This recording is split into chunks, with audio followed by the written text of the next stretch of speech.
Por vezes, a vida nos coloca diante de portas que se fecham sem aviso. A minha, naquele dia cinzento, se fechou com um estalo seco que ecoaria em minha mente por muito tempo. Era uma manhã comum de segunda-feira.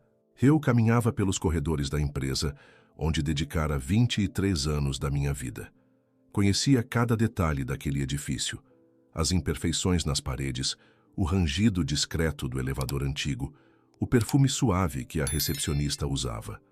Cada pequeno aspecto daquele lugar fazia parte da minha história, uma história construída com suor, dedicação e, acima de tudo, lealdade. No entanto, aquele dia trazia algo de estranho no ar. Os olhares desviados dos colegas, os sussurros contidos, a tensão que parecia impregnar o ambiente, tudo apontava para algo que eu, em minha ingenuidade, me recusava a admitir. Meu nome é Eduardo Martins, tenho 58 anos e até aquele momento era gerente de projetos em uma das mais tradicionais empresas do setor de engenharia civil da cidade. Quando recebi o chamado para ir à sala da nova diretora-geral, Patrícia Soares, minha intuição gritou dentro de mim. Patrícia havia assumido o comando havia apenas 3 meses, trazida pela nova administração que buscava modernizar a empresa. Jovem, ambiciosa e de modos cortantes, ela parecia mais preocupada em implantar mudanças drásticas do que em compreender a essência do que mantinha a empresa viva. Ao entrar na sala, fui recebido com um sorriso ensaiado e um olhar que evitava encontrar o meu. Em sua mesa, uma pasta azul repousava, como se já estivesse tudo preparado. Eduardo, novos tempos exigem novas cabeças, disse ela com uma voz cortante, sem qualquer traço de compaixão. Você é excelente no que faz, mas precisamos de sangue novo, de uma nova energia. Com isso, decidimos encerrar sua jornada conosco. Foram palavras simples, mas que atingiram minha alma com a força de uma avalanche. Por um instante, senti que o chão fugia sob meus pés. Todas as entregas, os projetos concluídos com sucesso, as noites viradas no escritório, tudo parecia ter evaporado em um segundo. Havia em mim uma vontade quase incontrolável de questioná-la, de lembrá-la de tudo o que eu havia feito por aquela empresa. No entanto, algo dentro de mim, talvez o orgulho, talvez a dignidade, impediu-me de reagir daquela maneira. Assinei os papéis em silêncio. Cada traço da minha assinatura era como um adeus doloroso àquele capítulo da minha vida. Ao final, ergui os olhos, forcei um sorriso sereno e agradeci. Obrigado pela oportunidade. Seus olhos arregalaram-se, talvez esperando outra reação, mas permaneci firme. Preferi sair com a cabeça erguida, mesmo que por dentro eu estivesse despedaçado. Enquanto atravessava os corredores em direção à saída, senti os olhares de pena e vergonha dos colegas. Alguns tentaram se aproximar, mas contiveram-se, temendo talvez serem associados a mim naquele momento de limpeza. No elevador, sozinho, permiti que uma lágrima silenciosa descesse pelo meu rosto. Não era apenas a perda do emprego que doía. Era o reconhecimento cruel de que, para o mundo corporativo, eu havia me tornado descartável. Na rua, o vento frio batia no meu rosto.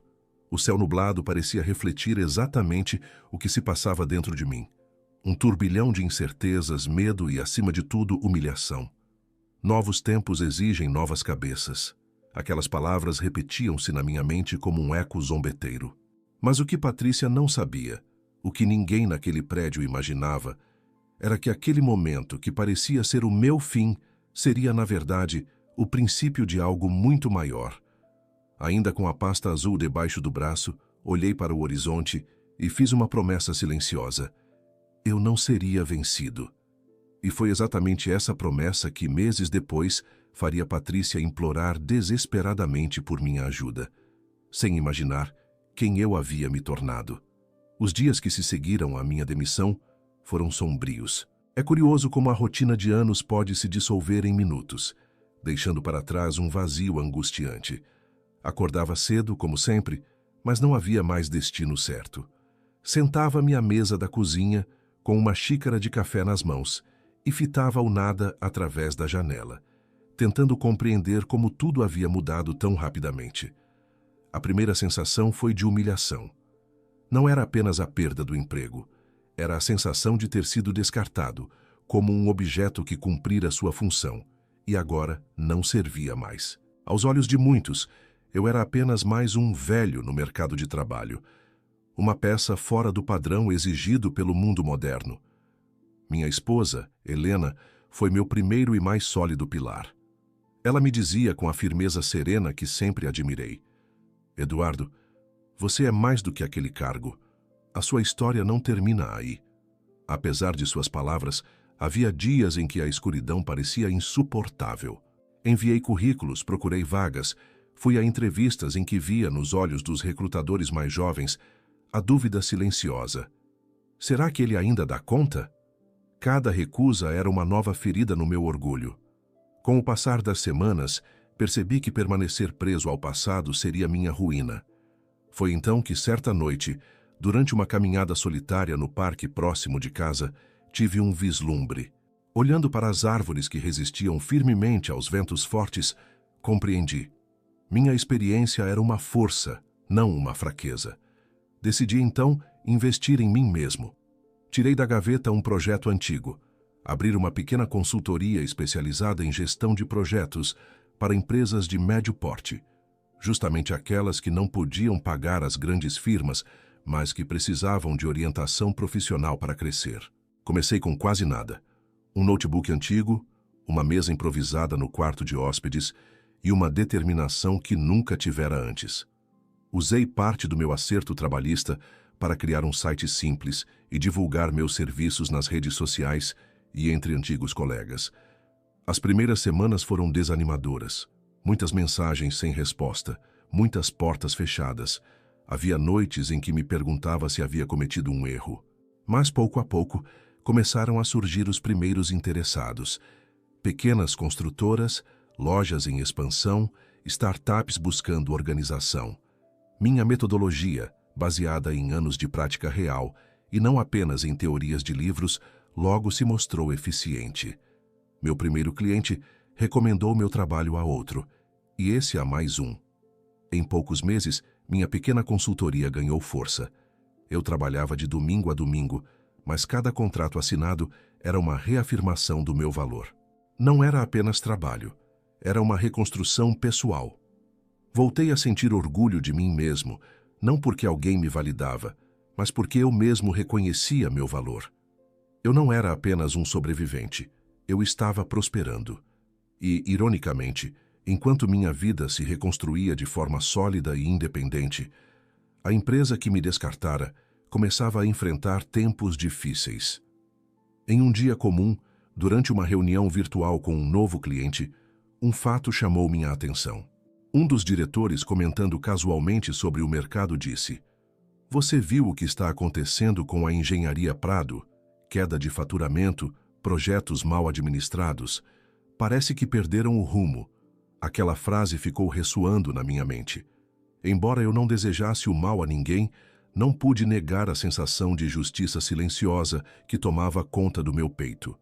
Nos dias seguintes, as notícias sobre a crise da Engenharia Prado tornaram-se mais frequentes. Demissões em massa, cancelamentos de contratos, problemas internos.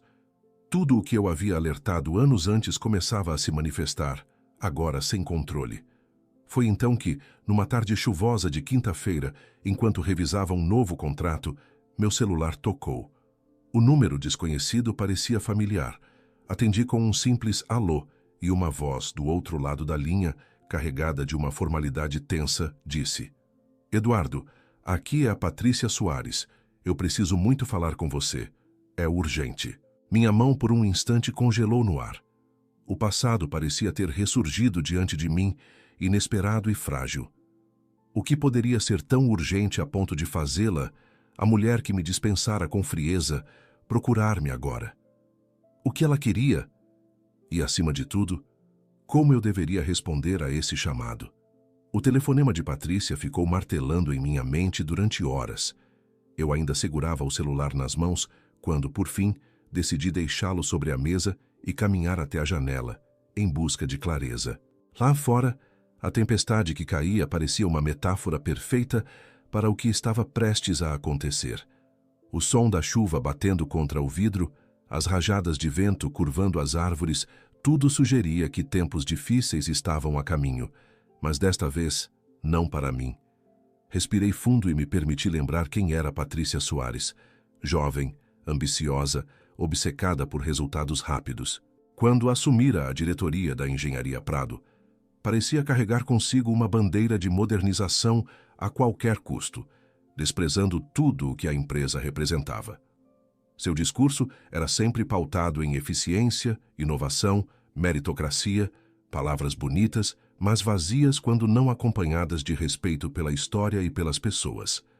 Era inevitável que seu estilo agressivo gerasse atritos. Muitos dos antigos colaboradores, aqueles que realmente carregavam a empresa nas costas, foram afastados ou demitidos. Em seu lugar, ela trouxe jovens recém-formados, repletos de entusiasmo, mas desprovidos da experiência necessária para lidar com projetos complexos. Nos primeiros meses, as mudanças foram recebidas com entusiasmo pelos acionistas, encantados com o novo ritmo. No entanto, a realidade, como sempre, impôs seu peso. Os projetos começaram a atrasar, orçamentos foram extrapolados. Clientes antigos, que valorizavam o atendimento personalizado e a confiança construída ao longo dos anos, começaram a procurar a concorrência.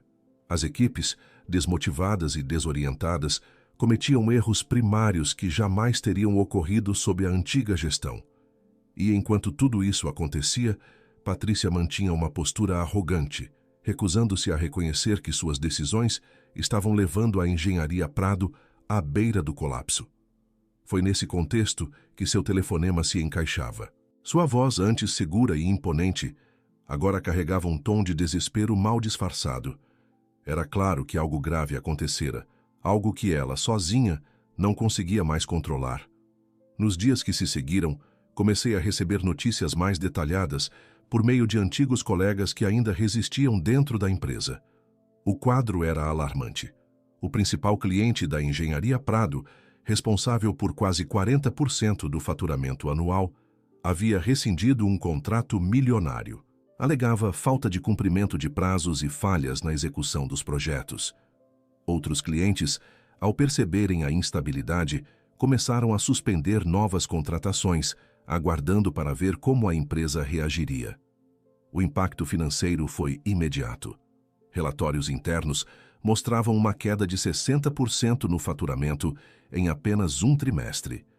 As demissões em massa, antes vistas como estratégia de enxugamento, agora revelavam-se como a amputação de membros vitais para a sobrevivência da empresa. A situação interna era de verdadeiro pânico. Reuniões de emergência eram convocadas diariamente. A rotatividade de funcionários atingira níveis recordes. Ninguém queria permanecer em um navio que claramente estava afundando. Entre todas essas informações, um detalhe chamou particularmente minha atenção. A diretoria finalmente reconhecera que precisava de alguém capaz de restaurar a confiança dos clientes, reestruturar os projetos e devolver à empresa a credibilidade perdida. E, ironicamente, o nome que surgira como uma esperança, talvez a única, era o meu. Patrícia, pressionada por acionistas e conselheiros, fora obrigada a procurar justamente aquele que, meses antes, descartara sem a menor cerimônia. Era, de certa forma, uma justiça silenciosa. Não que eu desejasse a ruína da empresa que ajudara a construir, mas havia algo profundamente simbólico em ver a arrogância ser vencida pela realidade. Enquanto refletia sobre a situação, sentado em minha poltrona favorita, senti uma mescla de emoções. Parte de mim desejava ajudar.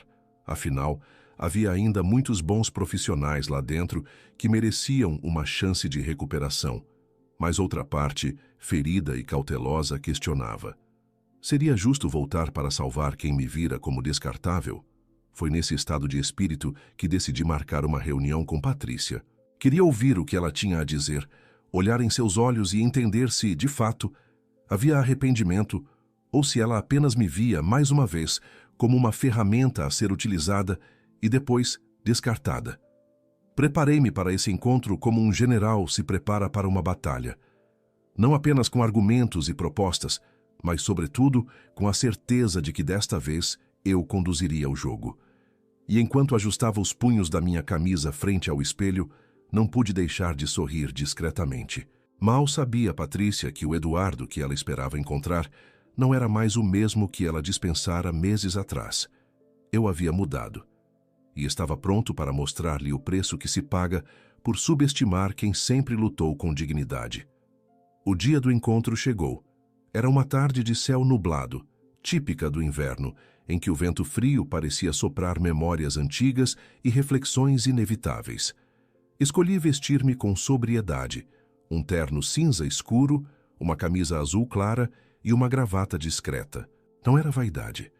Era um símbolo de que eu entraria naquela sala não como um subalterno, mas como alguém que agora controlava a própria narrativa. Ao chegar à empresa, senti um aperto no peito. Aquela recepção que um dia fora tão familiar, agora me parecia um cenário distante, quase estranho.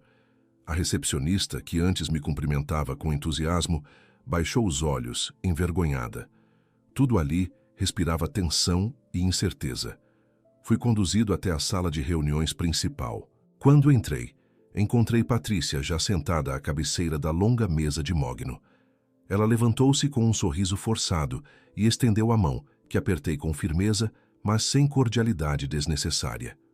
Observei-a em silêncio por alguns segundos. A mulher altiva e confiante que me demitira parecia ter desaparecido.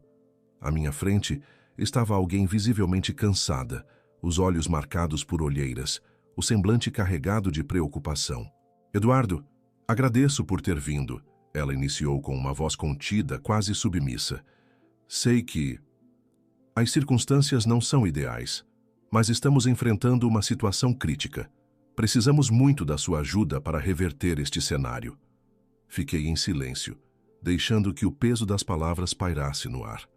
Patrícia desviou o olhar, desconfortável. Ela prosseguiu, explicando a profundidade da crise. Perdas financeiras devastadoras, a iminência de processos judiciais por quebra de contrato, a pressão insuportável dos acionistas. Sua fala era entrecortada por suspiros e pequenas hesitações, sinais claros de que engolir o orgulho lhe custava caro. "Reconhecemos", disse ela com esforço visível, "que cometemos erros." Eu cometi erros. Subestimei o valor da experiência, da estabilidade. Hoje entendo que a modernização sem sabedoria é uma receita para o fracasso.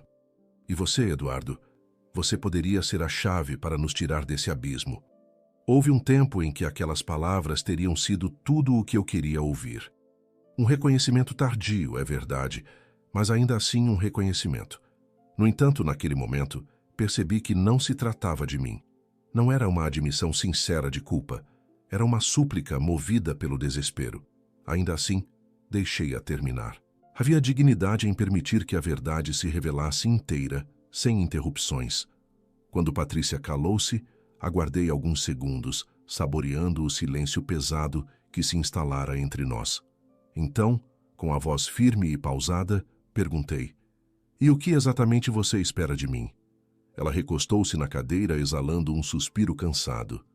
"Queremos que você assuma a coordenação dos projetos estratégicos, que reestruture as equipes, restabeleça o relacionamento com os clientes e nos ajude a recuperar a credibilidade. Em troca, estamos dispostos a oferecer um pacote atrativo, compatível com a responsabilidade."